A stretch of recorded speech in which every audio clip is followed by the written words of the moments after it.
Dozens of women were poisoned and left to suffer a gruesome death after being hired to paintwash faces with glow-in-the-dark paint made from radium, their bodies literally glowing in the dark as they succumbed to radiation poisoning. But here's where it gets dark. This wasn't an accident. It was a calculated risk taken by the United States Radium Corporation, which knew the dangers of radium but chose to ignore them in pursuit of profit. The company had hired hundreds of women to work at its watch factory in Orange, New Jersey, starting in 1917, and by the early 1920s, many of them were already showing symptoms of radiation poisoning. Catherine Donahue, one of the Radium Girls, would later become a key figure in the fight for justice. But for now, she was just one of many women struggling to survive. The women were mostly teenagers, some as young as 15, who had been lured to the factory with promises of good pay and a chance to work with a new, exciting technology. They were taught to moisten their brushes with their tongues to get a fine point, unaware that this was depositing tiny amounts of radium into their bodies. The radium would accumulate in their bones, causing intense pain, disfigurement, and eventually, death. Nobody talks about this part, but the women were also encouraged to use the glow-in-the-dark paint on their nails and faces, making them look like ghosts as they walked home from work at night. As the years passed, the women began to fall ill, suffering from anemia, bone cancer, and necrosis of the jaw, a condition that would become known as radium jaw. By 1924, many of the women had already died, and those who were still alive were fighting for their lives. And this is where everything fell apart. The company refused to take responsibility, claiming that the women's illnesses were caused by everything from syphilis to poor hygiene. The first act of this tragedy began to unfold in 1925, when Catherine Donahue and several other Radium Girls decided to take action. They hired a lawyer, Raymond Berry, who was determined to take on the United States Radium Corporation and fight for the women's rights. But the company was powerful, and it would stop at nothing to avoid paying compensation to the women.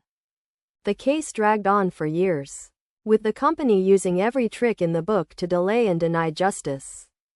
Meanwhile, the women's health continued to deteriorate, and many of them were forced to undergo gruesome surgeries to remove their jaws and other affected body parts. One woman, Margaret Carlo, had her entire jaw removed, and was left with a gaping hole in her face. The women's suffering was not just physical, but also emotional. They were shunned by their communities, and forced to live in isolation, afraid of infecting others with their glow-in-the-dark bodies. But here's the thing, the women refused to give up, and they continued to fight for justice, even as their bodies were failing them. As the case against the United States Radium Corporation escalated, it became clear that the company had been aware of the dangers of radium all along. In fact, the company's own scientists had warned about the risks of radiation poisoning. But their warnings had been ignored. The company had also been secretly testing the women's urine and blood, and had discovered high levels of radium, but had chosen not to tell them. This was a clear case of corporate greed and neglect, and it would eventually lead to a major industrial disaster. The women's lawyer, Raymond Berry, was determined to expose the company's wrongdoing, and he spent years gathering evidence and building a case. And then, in 1928, the case finally went to trial. The women were seeking compensation for their suffering, and the company was fighting to avoid paying. But here's where it gets really dark. The company's lawyers used every dirty trick in the book to discredit the women, including accusing them of being promiscuous and of having syphilis. The women were devastated, but they refused to back down. The trial was a sensationalized media event, with newspapers across the country covering the story of the Radium Girls. The women's testimony was heartbreaking, as they described their suffering and their struggles to survive. Catherine Donahue, who had become a leader among the women, testified about the company's negligence and its refusal to take responsibility. The jury was shocked by the women's stories, and they eventually delivered a verdict in their favor. The company was ordered to pay compensation to the women, and to provide them with medical care. But the victory was bittersweet. Many of the women had already died, and those who were still alive were left with permanent disabilities. The case was a major victory for women's rights, but it also highlighted the dark underbelly of corporate greed and neglect. And this is where everything comes full circle. The Radium Girls case led to major changes in labor laws and workers' rights, and it paved the way for future generations of women to fight for justice. The aftermath of the trial was marked by a sense of sadness and loss.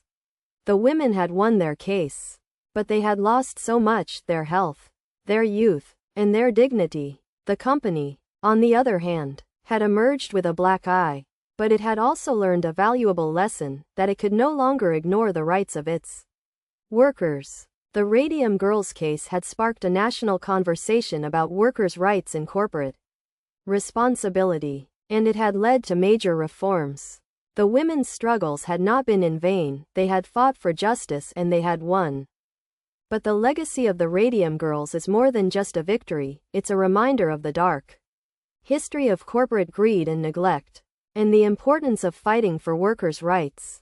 The case of the Radium Girls is a powerful reminder of the importance of standing up for what is right, even in the face of overwhelming adversity. And as we look back on this dark chapter in history, we are reminded that the struggle for justice is never truly won. It's an ongoing battle that requires constant vigilance and determination. Subscribe for more stories like this, and join us next time as we explore another dark and twisted tale from history.